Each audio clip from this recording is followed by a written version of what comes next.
Buenos días, bienvenidos. Hoy el Señor me ha dado la oportunidad de traer la palabra. Es un privilegio para mí poder estar aquí en esta iglesia, en el cual Dios está trabajando en mi vida y en la vida de mi esposa. Y aquí he podido ver la mano de Dios sobre nuestras vidas. El día de ayer celebramos 250 años de esta nación.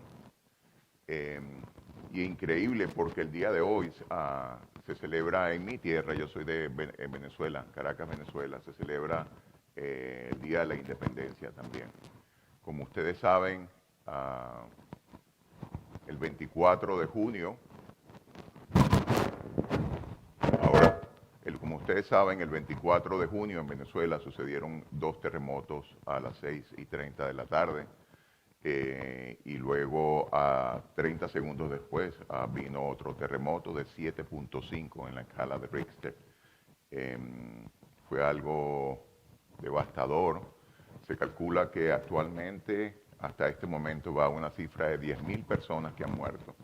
Y se calcula que hay 250.000 personas desaparecidas, más los que todavía están bajo escombros, que todavía no se sabe. Lamentablemente ha sido una prueba terrible para mi nación y para todos los venezolanos, viendo también de la oposición del gobierno, un gobierno que ha estado imperando en mi tierra por 26 años, un gobierno, un régimen socialista, un régimen comunista que ha violado todos los derechos a más de 7 millones de personas. Venezolanos han tenido que emigrar, lo cual antes nunca se veía. El salario mínimo es de 30 centavos por dólar al mes de una persona que trabaja para el gobierno. Y hay escasez de insumos médicos, los hospitales no funcionan, hay una opresión terrible a nivel policial, policía política y todo eso. Y así como en mi país, Venezuela, están atravesando estas pruebas, pero sabemos que Dios en medio de estas pruebas se está glorificando y se va a glorificar, porque en medio de este desastre hemos visto cómo Dios ha permitido que se hayan rescatado niños, personas que pasaron más de 72 horas debajo de los escombros, y sin embargo es una prueba difícil, pero Dios es fiel. Y Dios no está oculto en medio de esta situación porque Él está obrando. Y veremos al final su mano poderosa sobre mi nación. Así como Dios, así como en mi tierra ha estado pasando esta prueba, nosotros como cristianos vamos a atravesar muchas pruebas. Y el tema que quiero hablar hoy, que el Señor puso en mi corazón, se llama Cuando Dios permite las pruebas. En el libro de Samuel, primera de Samuel 16:13, la Biblia dice, y Samuel tomó el cuerno del aceite y lo ungió en medio de sus hermanos. Y desde aquel día en adelante el Espíritu de Jehová vino sobre David. Muchas veces pensamos que si Dios nos ha llamado, las pruebas no van a venir a nuestra vida. Muchas veces pensamos que si Dios está conmigo, todo debería ser más fácil. Muchas veces pensamos que si Dios me da una promesa, debería cumplirse rápidamente. También pensamos de que si estoy haciendo la voluntad de Dios, no debería sufrir. Pero cuando vamos a la Biblia y vemos la historia de David, la Biblia nos enseña algo totalmente distinto. Dios ungió a David en un día, pero lo preparó durante años para que él pudiera llegar a ser rey. Porque algo interesante es que Dios no solamente está interesado en llevarnos al destino. Dios está interesado en formar nuestro carácter para que el día de que el Señor nos asigne la obra, podamos nosotros estar preparados para poder llevar a cabo la obra por el cual Él nos llamó. Cuando hablamos de carácter, la palabra carácter proviene del griego que significa carácter. que significa marca grabada. El carácter se forma mediante la interacción continua entre nuestra base biológica o los temperamentos, que es algo innato que nace con nosotros, y el entorno. Se construye a lo largo de la vida a través de la educación, las normas sociales, los hábitos que adoptamos y las decisiones que tomamos frente a diversas experiencias y dificultades. Pero cuando la Biblia habla de carácter, se refiere a la naturaleza moral y espiritual de una persona.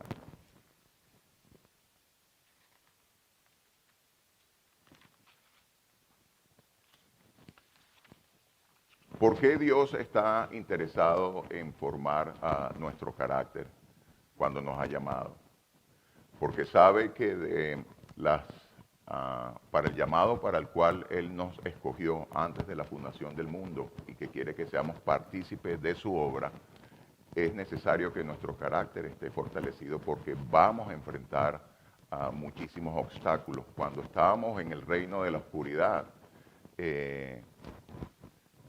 vivíamos ciegos totalmente, con una venda, y Satanás nos manejaba como títeres. Pero una vez que nosotros tomamos la decisión de recibir a Cristo Jesús en nuestra vida y decirle al Señor, yo quiero nacer de nuevo y ser parte de tu reino, no solamente ya tenemos un enemigo a nivel de lo que es la tierra, pero también a nivel espiritual. Por lo tanto, Dios sabe que es importante de que pruebas van a venir a nuestra vida, ya sea unas porque nosotros las provocamos, otro sea porque Dios las permite y otro es porque tenemos un enemigo a nivel espiritual que a propósito las presenta.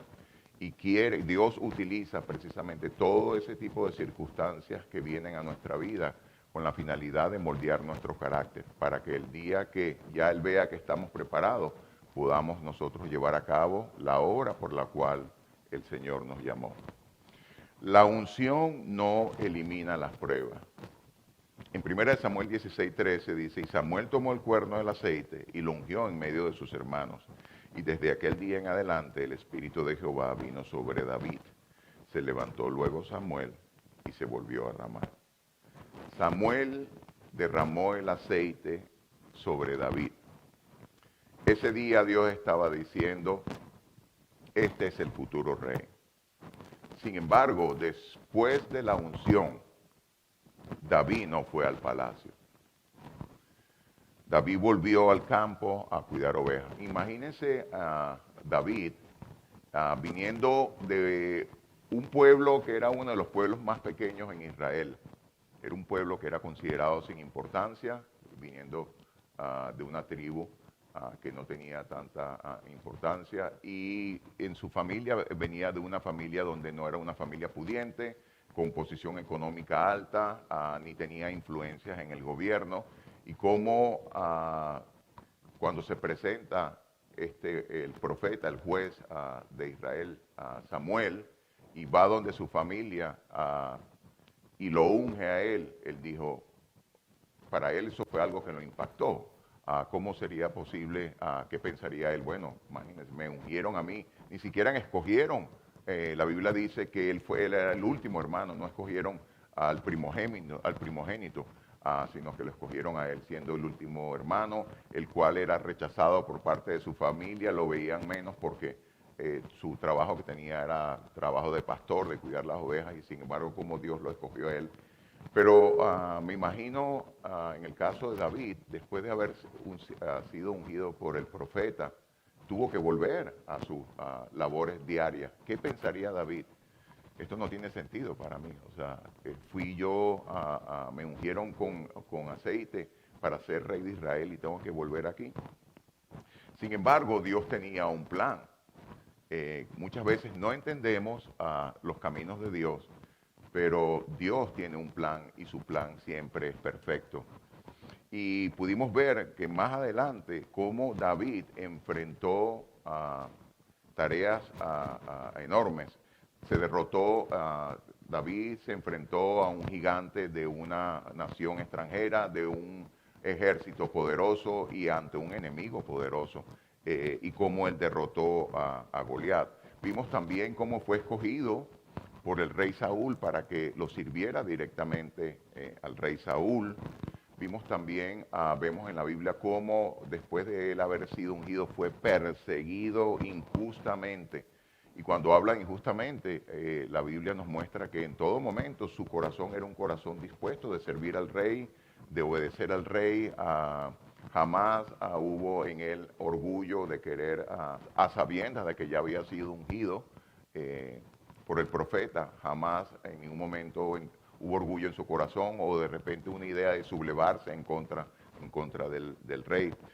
Tuvo que huir por muchísimos años, vivió escondido en cuevas, fue traicionado y rechazado. Imagínense lo que pasaría por la mente de David, que después de haber sido ungido, tuvo que enfrentar todo este tipo de situaciones difíciles. Antes diría, bueno, antes cuidaba ovejas, tenía que enfrentarme de repente a osos y leones, pero no tenía que estar pasando por toda esta cantidad de vicisitudes. Y ahora que fui ungido, ¿cómo es posible que me han venido toda esta cantidad de situaciones a mi vida? La promesa que le hizo precisamente Dios a él y la promesa que le hizo a través del profeta era real, pero las pruebas también eran reales en su vida. Tal vez Dios te ha dado una promesa, hermano y hermana que estás aquí, y te ha dado una promesa donde Dios te ha llamado para que tú puedas ser sus manos, puedas ser sus pies, puedas ser sus voz. Y si de repente a lo mejor no has sido llamado para servir en algún ministerio, Dios te ha dado un primer ministerio que en tu casa, para poder servir a tu esposo, poder servir a tus hijos y modelarle a Jesús a tus hijos. Y piensas que Dios no te ha tomado en cuenta porque a lo mejor no tienes la habilidad o el talento para poder predicar o ir a una prisión o llevar a la palabra, o no tienes de repente la facilidad para entablar una conversación o llevar un mensaje. Pero donde quiera que Dios te ha puesto, créeme que Dios está contigo. Y si tú piensas que Dios se ha olvidado porque estás pasando por una prueba en este momento, no dejes que la mentira venga a tu mente de que Dios te ha descartado, que Dios te ha desechado, porque Dios no obra de esa manera. La Biblia es clara y nos muestra desde el principio de la Biblia hasta el final de que Dios nos amó, y vemos precisamente en la Biblia que es la redención de Dios para con el mundo. Como vemos como Dios siempre está buscando al hombre, y nosotros como hombres no buscando a Dios. Así que si estás pasando por alguna prueba, puede ser que a lo mejor sea algo económico, puede ser que a lo mejor sea una prueba de enfermedad, puede ser que a lo mejor tengas trabas a nivel de papeles de inmigración, o de repente veas que tus hijos están descarriados, o vean que a lo mejor tu marido no está esperando de que tu marido fuera como lo que tú deseabas, un hombre conforme al corazón. Te quiero decir hoy, no desmayes. No desmayes porque el Señor es fiel. No desmayes porque las pruebas van a venir. Es necesario que las pruebas vengan, porque a través de las pruebas nosotros, el Señor va a obrar en nuestra vida, para mostrarnos de que mientras somos débiles, Él más fuerte es, y que Él siempre va a estar con nosotros, que Él siempre nos va a fortalecer, que Él siempre nos va a respaldar, y que en todo momento aprendamos a depender de Él, porque es muy fácil como seres humanos nosotros tomar la decisión de querer hacerlo en nuestras propias fuerzas, pero el Señor permite las pruebas, y vemos el ejemplo de David, como Dios quiere que nosotros dependamos de Él. En Isaías 41:10 hay una promesa hermosa. La Biblia dice, el Señor le dice a Israel: no temas porque yo estoy contigo. No desmayes porque yo soy tu Dios, que te esfuerzo. Siempre te ayudaré, siempre te sustentaré con la diestra de mi justicia. Y te preguntarás: Señor, bueno, ok, puedo ver esa promesa en la Biblia. Sí, es real, la palabra de Dios lo manifiesta de tal forma. Pero ¿por qué permites que yo pase por esta prueba? ¿Por qué, habiendo yo tomado la decisión de rendir mi vida a ti, antes habían pruebas, pero no de tanta envergadura como ahora están sucediendo? ¿Por qué si yo clamo a ti, lo que veo es un silencio? Y sin embargo, ¿por qué tú permites estas pruebas? Las pruebas no siempre significan de que Dios se ha alejado. El enemigo siempre te va a querer hacer ver de que dónde está tu Dios, estás solo dentro de las pruebas, has tomado la decisión de servir, has tomado la decisión de en todo momento de buscar su presencia y dónde está tu Dios. Pero la Biblia nos muestra de que en medio de las pruebas no significa de que Dios se ha alejado. Solo significa que Dios está obrando. Si tú tienes vida hoy, si tú estás aquí, si tú estás respirando, hay esperanza. Y mientras tengamos la oportunidad de nosotros poder respirar y poder caminar y poder estar vivos, independientes, hay esperanza, porque el Señor es fiel en su palabra. Y el Señor, así como lo pudimos ver en Isaías 41:10, nos dice de que Él siempre nos sustentará, de que Él siempre nos protegerá, que Él siempre andará con nosotros. Entre la unción y el trono, volviendo a David, hubo aproximadamente 15 años. David era probablemente un joven cuando fue ungido por Samuel. Y cuando vemos entre la unción y el trono esa larga espera de 15 años, y vemos la historia de David, ¿cuántos años tuvo que él huir? El camino fue largo, un camino pedregoso, un camino con obstáculos, un camino con rechazos, persecución, con enemigos constantemente, y sin él haber hecho nada. Imagínense a David en la nación de Israel, huyendo por todos estos desiertos áridos, un sol inminente, sin vegetación, lleno de escorpiones y serpientes. Y no solamente eso, tenía también al rey Saúl y a todo su ejército persiguiéndolo, más también de los enemigos de Israel. Y él, sin embargo, huyendo, dice la Biblia de que en una oportunidad está huyendo de pueblo en pueblo y llegó una nación enemiga y tuvo que hacerse pasar por loco para que lo pudieran dejar él medio descansar en ese pueblo donde él llegó. Tuvo que hacerse pasar por loco. Fue tanta la persecución que sufrió que inclusive tuvo que sacar a su familia de Israel para una nación extranjera. Y no solamente eso, hasta sirvió a los filisteos, que era un enemigo acérrimo de la nación de Israel, y tuvo que servir, batallaban junto con los filisteos, supuestamente en contra de Israel, pero sabía que a escondidas él hacía algo contrario, pero hasta tuvo que aliarse para él poder huir de la persecución.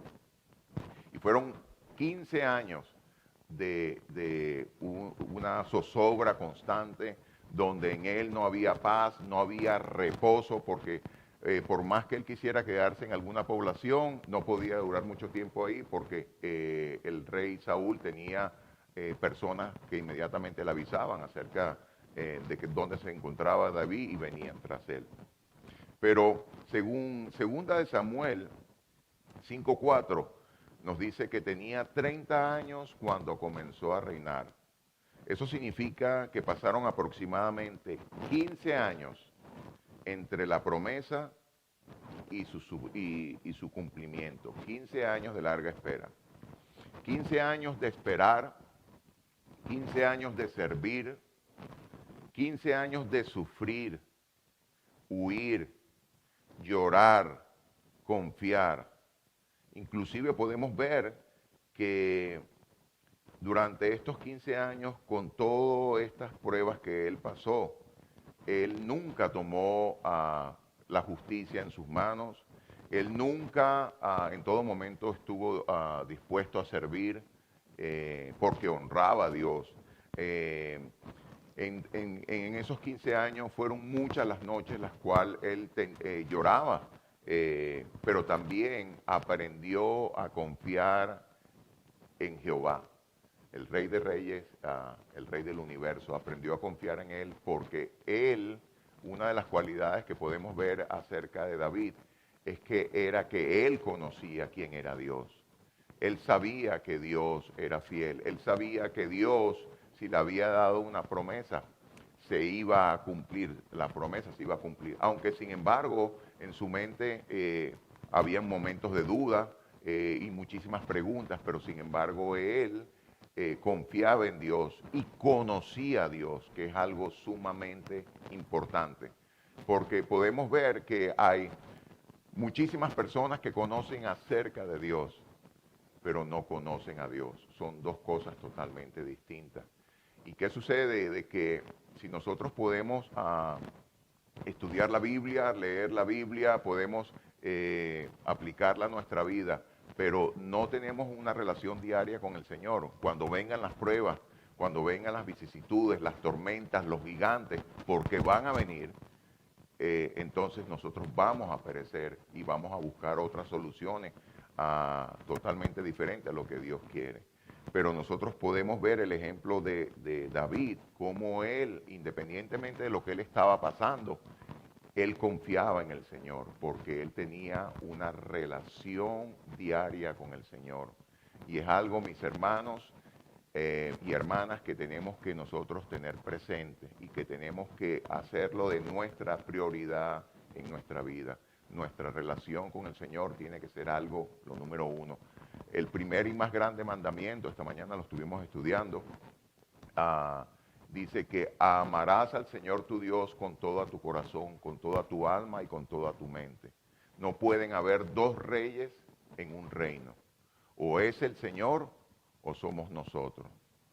Y cuando nosotros tomamos la determinación de nosotros pasar al reino de la luz por recibir, entregar nuestra vida a Cristo Jesús, Él es el que tiene que ser nuestro Señor, nuestro Rey. Y nosotros, nuestra responsabilidad individual y que tenemos que ser intencionales es de tener una relación diaria con el Señor, pero también una relación diaria que sea de calidad, no de cantidad, de calidad.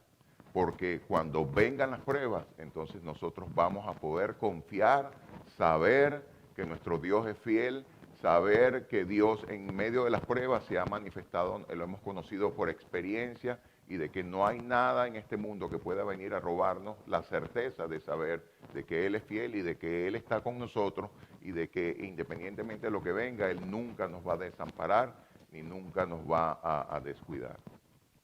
Seguramente hubo momentos en que David pudo preguntarse, Señor, ¿no me habías llamado para ser rey? Pero Dios estaba trabajando en silencio en todo momento en su vida. No estaba ausente, pero estaba trabajando en silencio. Si alguna vez te has preguntado que en medio de tu clamor, sin cesar, en medio de tu oración, y no ves respuesta, y es un silencio que está presente, no pienses que el Señor está ausente, porque en el silencio el Señor está trabajando, porque Él es fiel. Hay una diferencia entre ser escogido y estar preparado.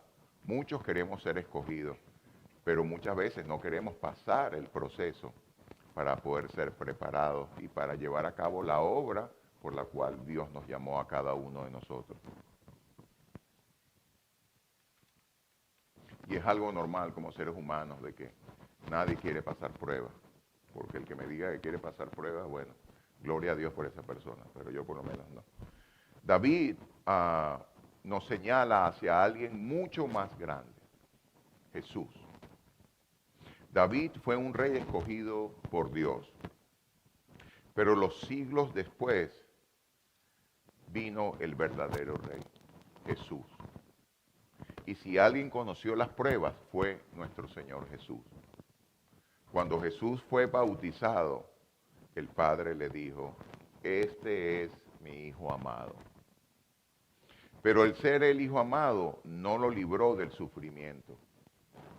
Jesús fue rechazado, Jesús fue incomprendido, Jesús fue abandonado por sus discípulos, Jesús fue acusado injustamente, fue golpeado, fue crucificado. Y aún así nunca dejó de ser el Hijo amado del Padre. Si eso sucedió con nuestro Rey, ¿cómo nosotros que somos sus discípulos no vamos a enfrentar pruebas?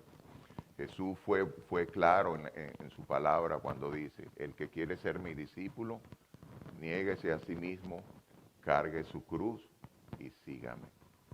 Porque es necesario que pasemos las pruebas y porque muchas veces, independientemente no entendamos, Dios sí sabe lo que es mejor para nosotros. El versículo que leyó el hermano, nuestro hermano, Filipenses capítulo 2, versículo del 5 al 11, la palabra es clara y es el apóstol Pablo donde nos exhorta y nos dice que haya en nosotros el sentir que hubo en Cristo Jesús, que Él tomó la decisión de renunciar a ser Dios y se convirtió en hombre. Y cuando se convirtió en hombre, hecho siervo, Él fue a la cruz. Pero para poder llegar a la cruz fue necesario que Él pasara por muchísimas pruebas, porque esas pruebas fueron las que lo fortalecieron para llevar a cabo el propósito del plan de redención que Dios tenía para el mundo. El sufrimiento no era en Jesús, no era una señal de abandono, era parte del plan de Dios. La cruz nos demuestra que Dios tiene un propósito en las pruebas. Los discípulos pensaron que la cruz era una derrota. La idea de los discípulos y de la nación de Israel pensaban que el Mesías iba a ser el libertador. Y en realidad sí fue el libertador, pero no de la forma como ellos pensaron, que los iba a librar bajo del yugo del Imperio Romano y que él se iba a levantar como un paladín de la justicia, iba a reinar sobre Israel. Pero Dios tenía otro plan, Dios tenía un plan totalmente distinto. Y aunque los discípulos pensaron que la cruz era una derrota, pero Dios estaba obrando salvación. Fue necesario de que nuestro Señor Jesús fuera a la cruz, porque ahí precisamente Dios iba a vencer la muerte, iba a vencer a las tinieblas y a través de su sangre Él iba a comprar perdón de los pecados para toda la humanidad, para todo aquel que tome la decisión de seguirlo. Aunque aquello parecía el final, se convirtió en el comienzo de una nueva esperanza. La tumba no fue el final, la resurrección estaba por venir. Y así como Dios cumplió su promesa a David, también glorificó a su Hijo después del sufrimiento.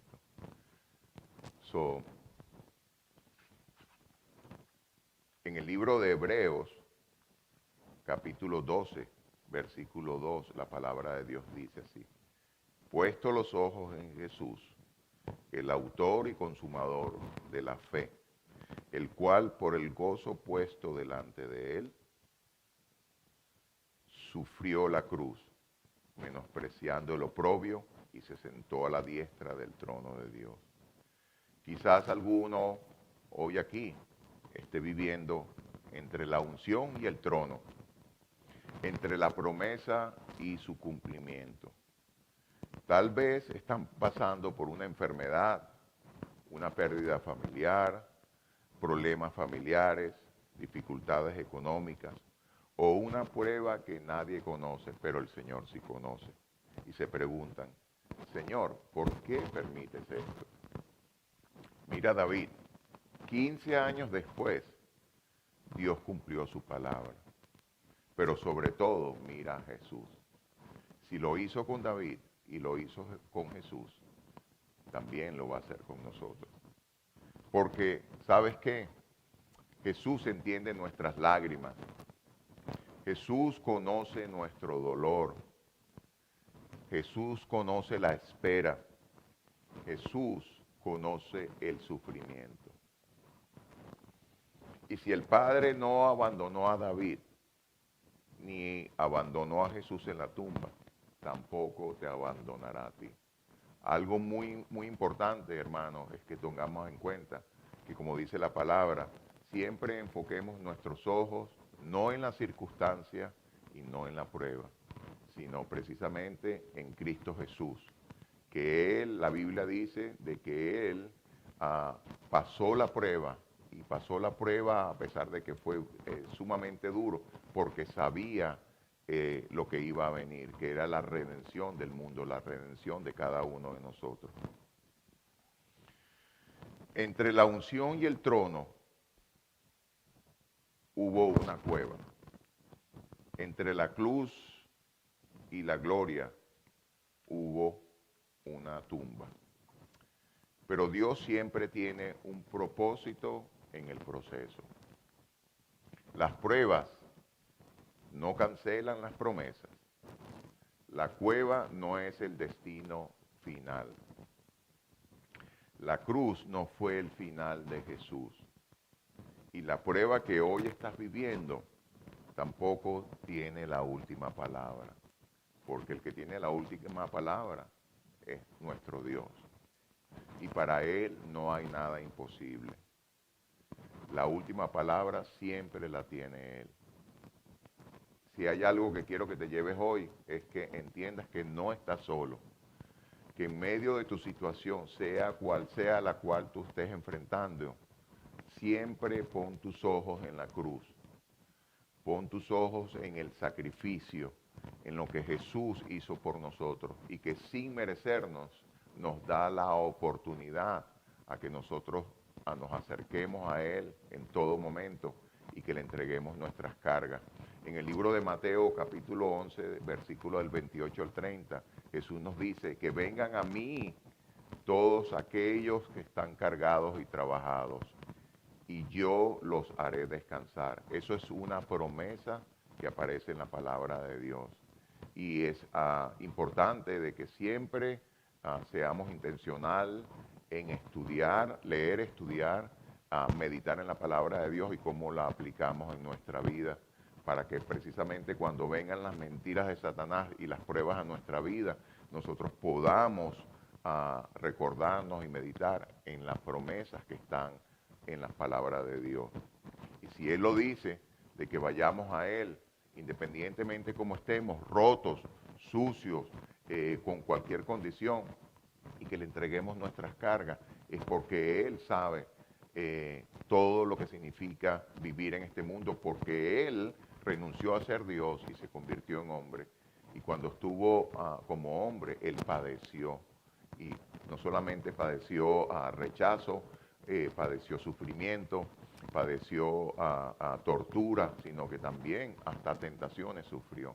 Y sin embargo, Él tomó la decisión en todo momento de honrar al Padre, porque sabía que el precio de su sufrimiento iba a traer vida, y vida para poder vencer la muerte.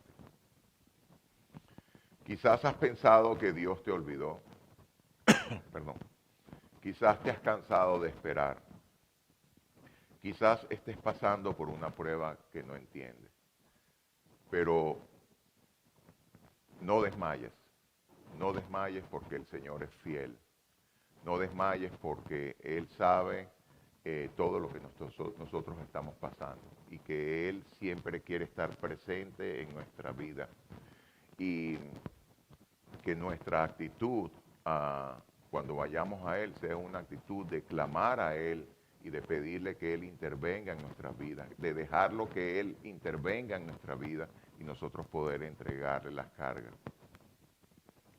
Algo muy importante, pensando en la situación de Venezuela. Vi un video de una familia, un esposo y una esposa y los hijos, que eran las 6 de la tarde y estaban viendo televisión en el apartamento, y de repente se vino el edificio abajo.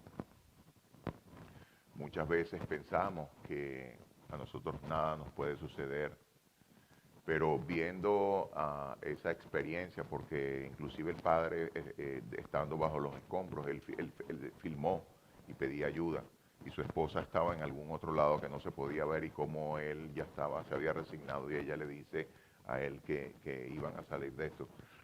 Perdón. Eh, lo importante de lo que es la vida, lo importante que valoricemos lo que es la vida.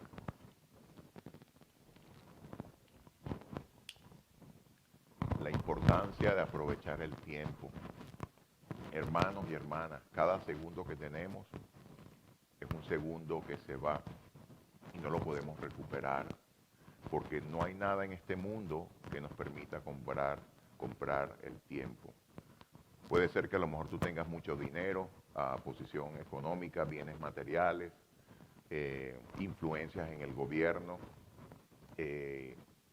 pero hay algo que nada de eso puede comprar el tiempo.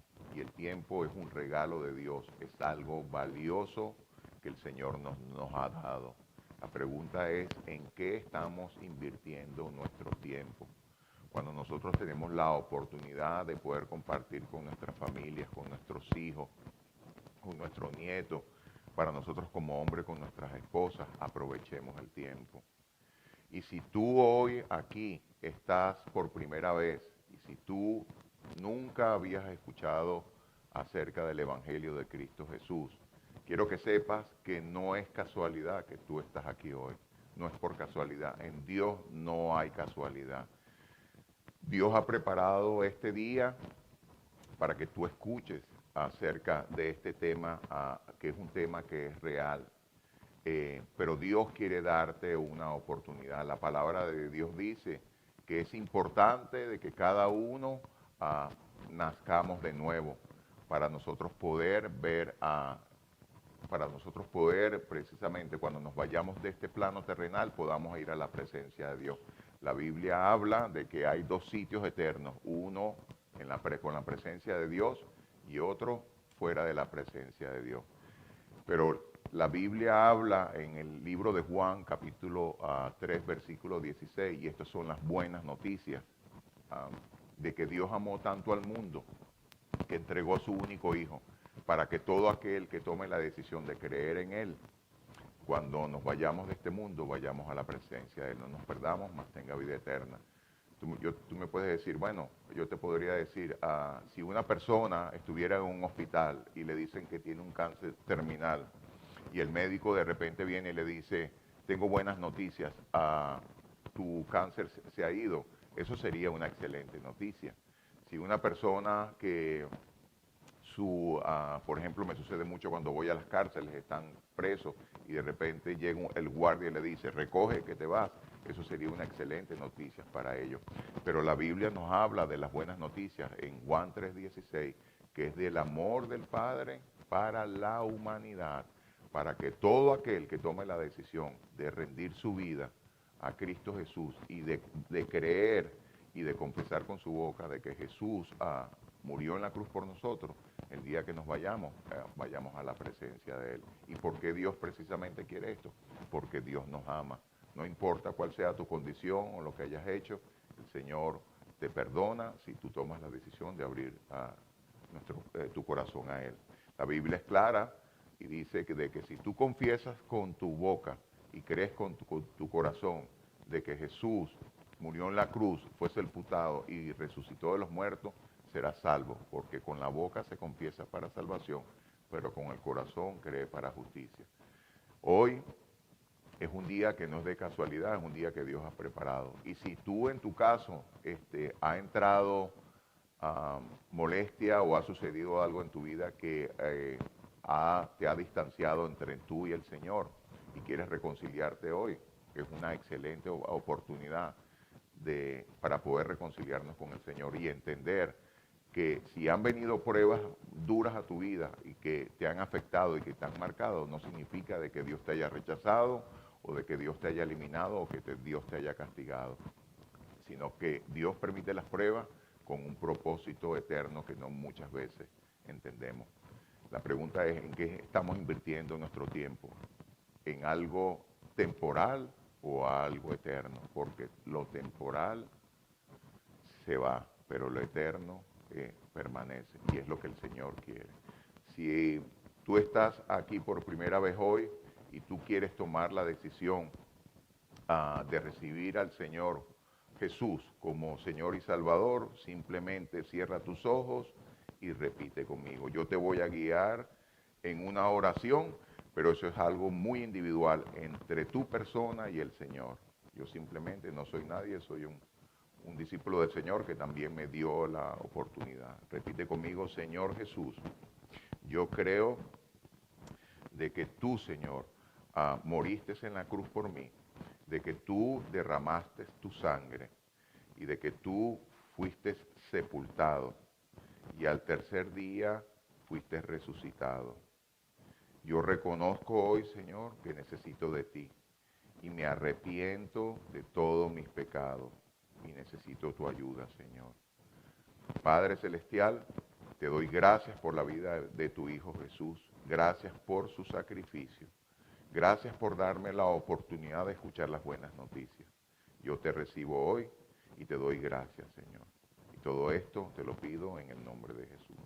Si esa es tu primera vez o si te has reconciliado con el Señor, te recomiendo que antes de salir le puedes notificar a los ujieres para que anoten tu nombre, para poder ayudarte, encaminarte y para que puedas pasar al siguiente proceso de seguir conociendo acerca de la Biblia, seguir creciendo acerca de la Biblia y poder equiparte. Dios te bendiga.